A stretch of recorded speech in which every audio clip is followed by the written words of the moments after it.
The Milford High School Theater Workshop is getting set to raise the curtain on their fall play.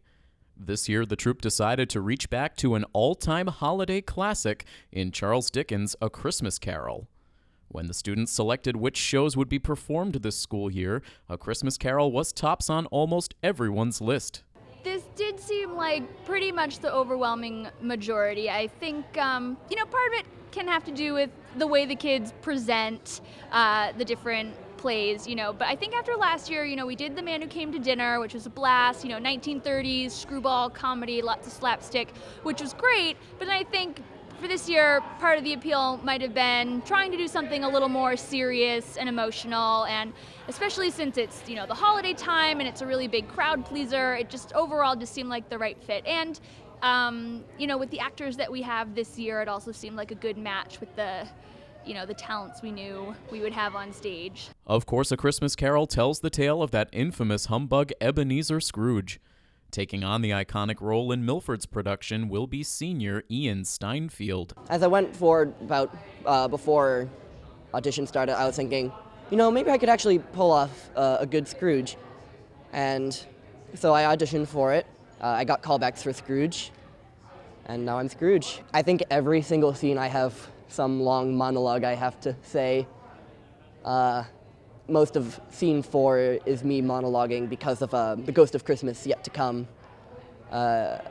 She doesn't say anything at all, she just points, so it's just me monologuing to myself the entire time. He's been great. He's been doing a lot of work.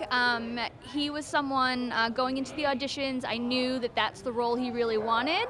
But you have to keep an open mind. I wasn't sure if he would be the right fit because in the past he's done a fantastic job at these really big, broad comedic roles, and so the fact that he wanted to stretch his acting chops with this role was impressive to me, but I wasn't positive if he was going to do it. We have a lot of really talented kids, but he just went up there and nailed it in the auditions. He really had a great character and voice and body language already figured out, and so the rest of it has just been getting comfortable with the blocking, the interactions with the other characters, but he's really nailed it since the beginning. So it's just been the process of memorizing a lot of lines because he's on every single page of the play, of course, and just improving on the great start he already had in the role. Ian's been great. He has so many lines being Scrooge. He's in every single scene, and he has them down. It's really impressive. He wanted this role so much going in, and he really worked, and he's proven that he's the one who deserved it. Senior Stephen Donnelly was last seen lighting up the stage as the romantic lead in last spring's production of Legally Blonde. For this fall's production, however, Stephen took on a pivotal behind-the-scenes role as the show's student director. It's totally other side of things. I'm not on stage at all, which is really weird for me. However, everything that I've seen before and been told what to do, like go here, do this, that was all on me this year. And although it was hard, I took my past experiences of being on the stage, and that's how I related to doing this. And it was weird to kind of have to be above everyone and have to tell them what to do, but I think everyone accepted it, and I think it's been going really well.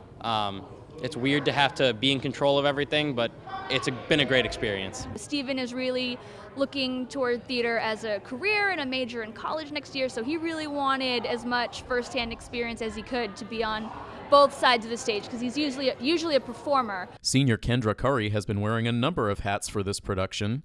Not only does she appear on stage, but she's also serving in a number of key roles off stage as well. I'm the vice president of the workshop. I'm also the hair and makeup mistress, which means I coordinate all the costumes, hair, and makeup for the show. It's definitely a challenge. At all times, you kind of have to be on your best behavior. The younger kids really look up to us, so as part of a leadership role, you kind of have to, be on your best behavior. But it is really fun getting to know the younger kids. In that leadership role, you can kind of train them how you want when you leave so that they have the most fun in the workshop when they get to be our age. It's great how we can be on stage but also see how the off-stage stuff works as well. Crew, I know they do a great job with the sets and everything. They do all that on their own. We do have the faculty advisors, but really it is a great thing to be able to kind of make the show how you want it, make it your own. It's really fun. The Theater Workshop is excited to bring such a beloved holiday classic to life for the greater Milford area to enjoy. there's all the classic moments that people know. You know, Tiny Tim will break your heart, and I probably, maybe my favorite segment is the Ghost of Christmas Past. We're trying to do some interesting things with tech and costumes, which everything is coming together today. But you know, it's a classic show because it has its humor, it has its sadness, the emotion. I mean, it just runs the gamut of the human experience. And I don't know if I could even pick one moment. Scrooge definitely has his hilarious moments as well. It's always interesting to see too what the audience reacts to once you actually get the show up in front of an audience. It's kind of bittersweet. You know, it is my last drama, so I know for a lot of us seniors, it's like sad to see that go by and how the show is like next weekend and everything. But it's great that this is such a good show. The Christmas Carol, especially around this time of year, so it's kind of getting us all pumped for the holidays. It's really nice.